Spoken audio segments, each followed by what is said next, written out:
to offer you this lesson from Unity of the Keys Spiritual Center. The last time I was here was 39 years ago. So this was my first home, Key West.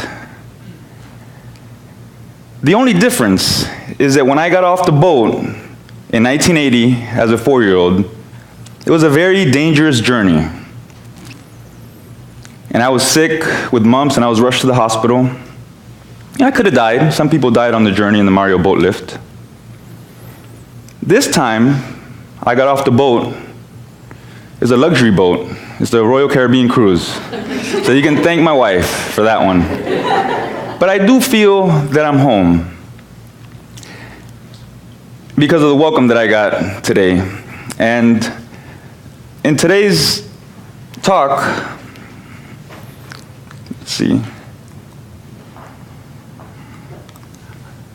Oh, there we go. I got it. Oh, thank you.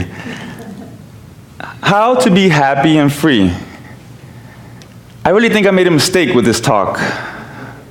Because after meeting all of you, most of you, you are happy and free in Unity of the Keys. All you got to do is come here. And that's the secret. So as a 4-year-old in Cuba, I was really happy and free, even though I was in a communist country. Raise your hand if when you were 4, you were a young child, you felt truly happy and free.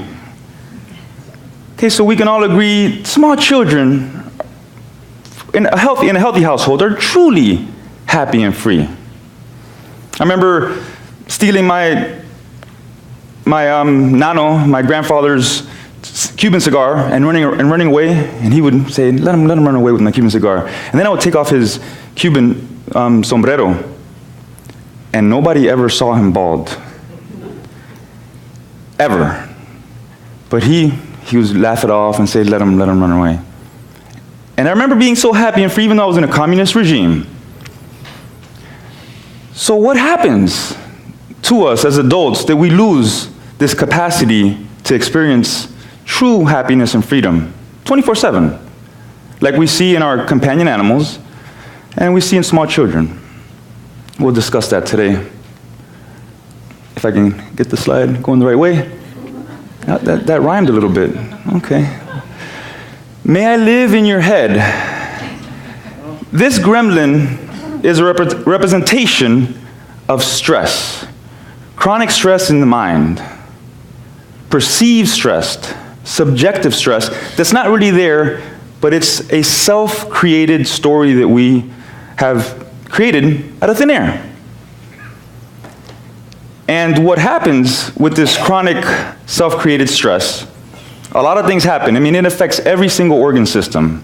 We get anxiety, depression, you can get pseudo-dementia, memory loss, you get palpitations, heart disease, it could lead to inflammation, cancer. I can go on and on. It affects every single organ system, this chronic self-created stress. And Mark Twain has a famous quote. He says, I'm a very old man, and in my life, I've had a great many misfortune, most of which never happened. So today we're going to talk about all these misfortunes that really never happened, that we can control. We have the power to control this chronic self-created stress. And I want to share a story because I was raised in the inner city of Miami. And I got in trouble with the law. I lost my way. I was not going to even go to college and be a doctor. But somehow I got in.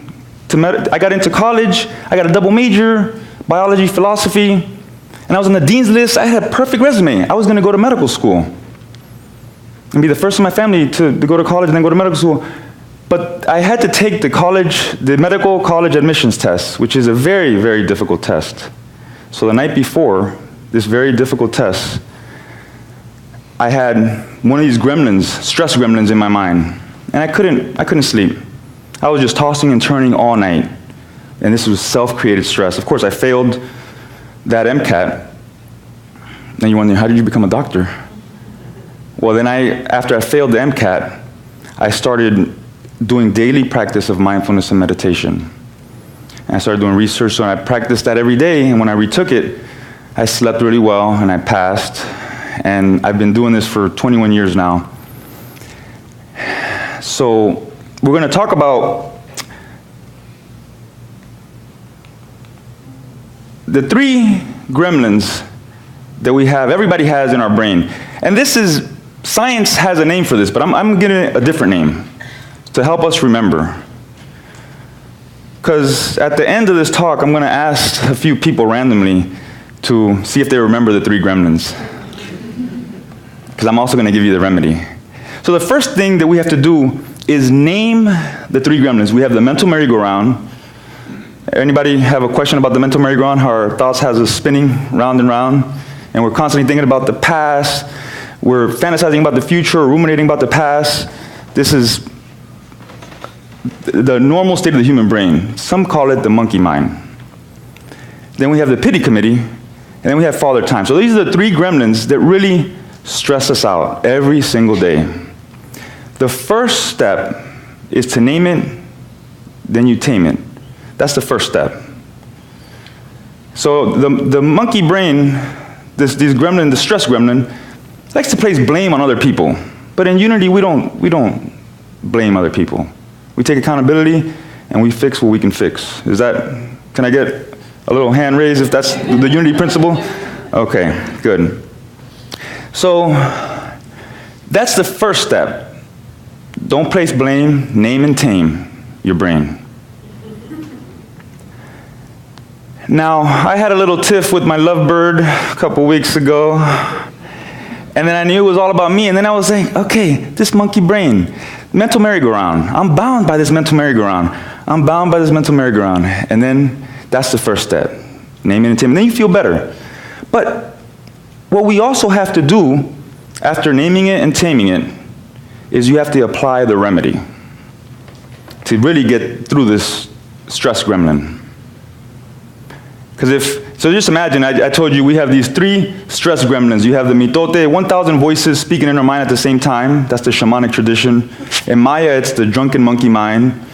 And in the Gita, it's the rajasic mind, the agitated mind. Or it's the tamasic mind, the dull mind. If I told you name it and tame it, but I didn't give you the remedy, that would be not good of me. When I went through these 8 slides with my daughter, she said, my teenage daughter, she's like, Dad, give me the remedy, don't keep me waiting. Now the remedy, this is Dr. OG's remedy. We have 3 remedies to defeat the 3 enemies that I just described. When you do that, you're going to restore your serenity and equanimity. And you're going to be happy and free.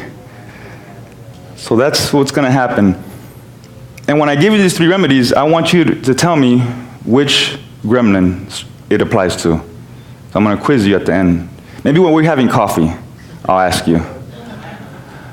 So the first stress gremlin in our minds has us bound by the mental merry-go-round.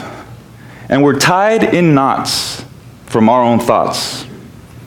It has us spinning round and round, driving us to the ground. And it gives you vertigo because you just can't let go of thought after thought after thought. I have to tell this to my wife all the time because sometimes she has the mental merry-go-round, but sometimes I have it more. So this is what modern science is calling the wandering mind. And they've discovered this through the functional MRI studies. So this is something that has been discovered. And there's a solution, a very simple solution that the ancients have given us. And modern Harvard researchers have also given us the solution to deal with the mental merry-go-round that has us bound. And that is, we want to slide off of this mental merry-go-round onto firm and solid ground, into a sacred, silent space between thoughts. Anybody want to take a guess where that lies, where that is? Meditation. Yes. And that's the present moment awareness That's the present moment awareness. So the researchers have shown that if you bring your mind back to the present moment, which is your only true home. Forget about the zip code. What's the zip code here in Key West? 3045. Okay. 97405 is in Eugene. But no, your true home address is the present moment. And that's the only place that happiness lives. Happiness and freedom. That's where it lives. So the remedy for this first enemy that we talked about, it steals our serenity, it steals our peace, it steals our time, really, if we let this go out of control. So we name it, we tame it, then we apply the first remedy, which is we bow to the now. Anybody want to say that with me? Bow to the now. So that's how we treat the first gremlin.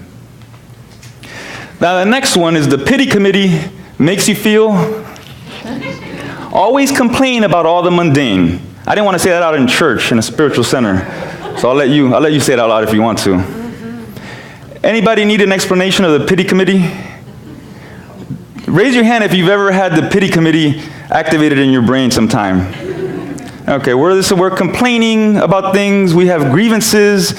Everything we see in life is like a constant complaint and being critical of others, being critical of ourselves, self-criticism. Anybody want to have coffee with that person? Okay, I didn't think so. This second gremlin in your brain, the pity committee, don't feel bad if it comes activated in your brain. 100,000 years ago, this is an evolutionary advantage. It's called the negativity bias. So let me give you a quick example. If you sampled 20 herbs and one was bitter and made you sick, you're going to remember exactly when that one grew, when to harvest it, because it almost killed you. So the same thing happens in our regular lives. We remember the negative. This is how we are. But we have a solution. And Unity, we do a great job about this. In fact, it was the daily word. We have to practice the attitude of gratitude. That's the remedy for the second gremlin. And what you're doing here, really, you're training your brain to enjoy the mundane. You train your brain to enjoy the mundane. Anybody seen a small child enjoying the mundane and being thrilled with something so simple?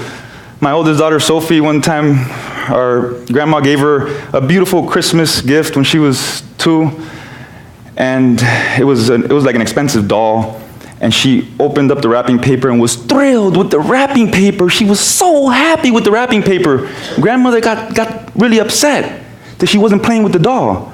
Sophie was just enjoying the mundane. This is what kids do. So we're training the brain to enjoy the mundane. And Eugene, we train the brain to enjoy the rain. There's so much rain in Eugene, but rain is wonderful, right? Replenishes the earth. So this is the practice, the attitude of gratitude. Remember that for gremlin number 2.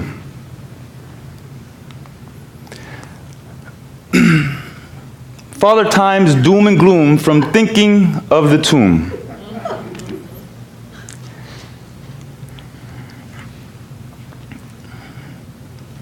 We can all agree that Father Time's undefeated. And there's an existential angst that people feel, whether it's conscious or subconscious, about the inevitable. I was talking to someone recently, and they said that their family member was sick with cancer and they were on the conveyor belt. And I thought to myself, we're all on the conveyor belt. Not just the family member who has cancer, it affects us all. And at the end, we all shuffle off this mortal coil, and that a lot of times makes people really have fear. And I remember my father told me this story. I heard this long time ago. Father Time is represented by the Grim Reaper. And the Grim Reaper, is the person who comes to take the souls to the afterlife. And he shared with me this story, maybe some of you have heard it. The Grim Reaper knocked on the door, And a gentleman was 64. He saw the Grim Reaper. He got so scared. He's like, I'm not ready. I still have so much things to do in life. I was saving all my money and I was going to travel the world. Just give me 1 year to do everything I want to do.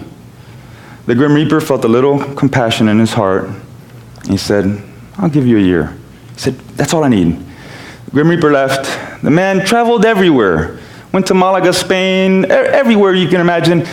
But then a year came and went so quickly, and he realized, I still have a lot of things I want to do.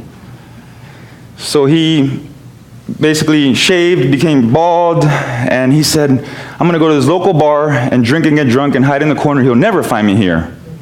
So the Grim Reaper came to his house. He wasn't there. Searched all over town. He wasn't there. And he got a little upset. It was late. He went to the local bar. He said, I need a drink. He asked the bartender for a drink. He said, I have to take somebody. The guy that I was looking for, I can't find him. But I want that bald, drunk guy in the corner. So we know that this fear, this existential angst about the inevitable, it affects us all. But I learned that Father Time in Greek mythology is married to Mother Earth. And Mother Earth is when we have our rebirth, is the womb and the rebirth of life. So if we can marry the Father Time concept with Mother Earth and the womb and the rebirth, we have this marriage. And then we have an understanding of impermanence. Impermanence is our residence. Anybody disagree? Impermanence is our residence.